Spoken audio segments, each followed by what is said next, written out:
General Sir Richard Barrons is former commander of the Joint Forces Command, and he's with us now. Hi, it's good to see you as always. Thanks for joining us on the programme. The Russians say they've got it. What's your best view?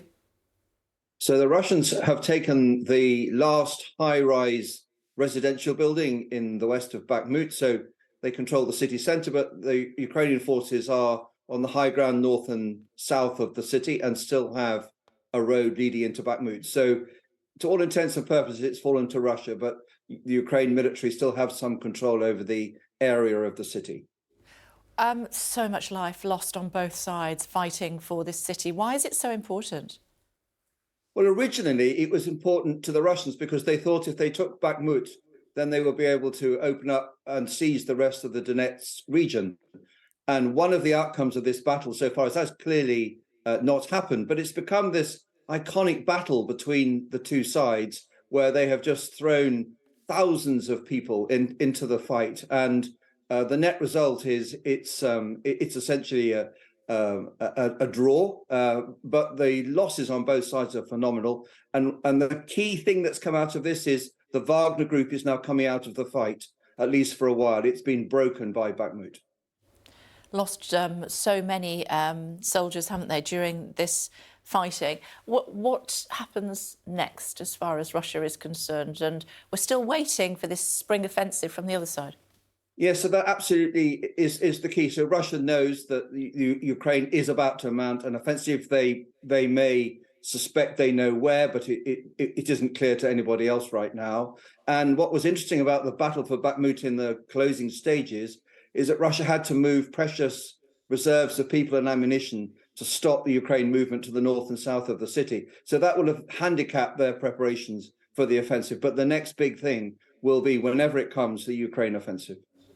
Yeah, and we've seen, obviously, President Zelensky over the weekend, G7 summit in Japan with all his friends, as he describes them. He'll be very happy this morning about the news about F-16s. He will, but we should recognise that F-16s will take about 18 months to become combat effective in Ukraine. So what this signals is an expectation on the part of the G7 and others and President Zelensky that whatever the outcome of the offensive they're about to mount, this war will go on into next year.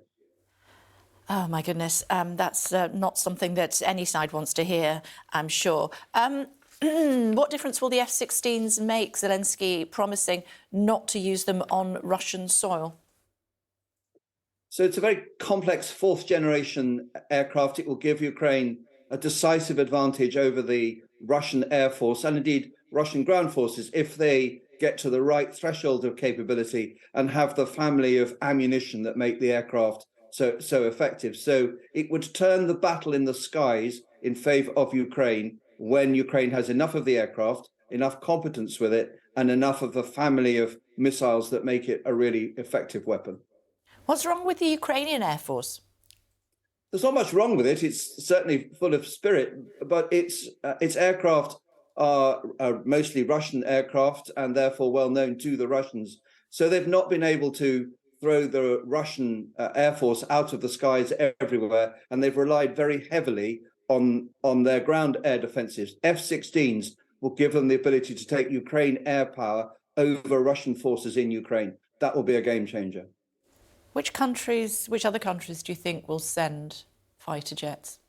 So I would think there are a lot of NATO members who are equipped with the F-16 who will be now thinking whether they can step forward and provide aircraft. It would be surprising in the circumstances if some offers weren't forthcoming quite quickly. But part of the issue for NATO countries that give F-16s is, well, what do they now have instead? Do they come up the queue for the fifth generation F-35, for example?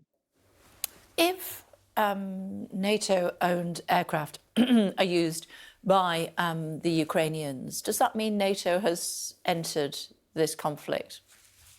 So the vital point here is there is an undertaking from President Zelensky that NATO aircraft like the F-16 would not be used over Russia. And that's a cardinal point for those people that would provide those aircraft, because one of the key points since February last year is that this must remain a war between Ukraine and Russia. In Russia's eyes, it's already largely irrelevant. They see the war, they see their struggle in this war as a result of the fact they're fighting 30 countries, not just Ukraine. And they will accept that these aircraft haven't and won't be used over Russia, but they still think they're at war with NATO.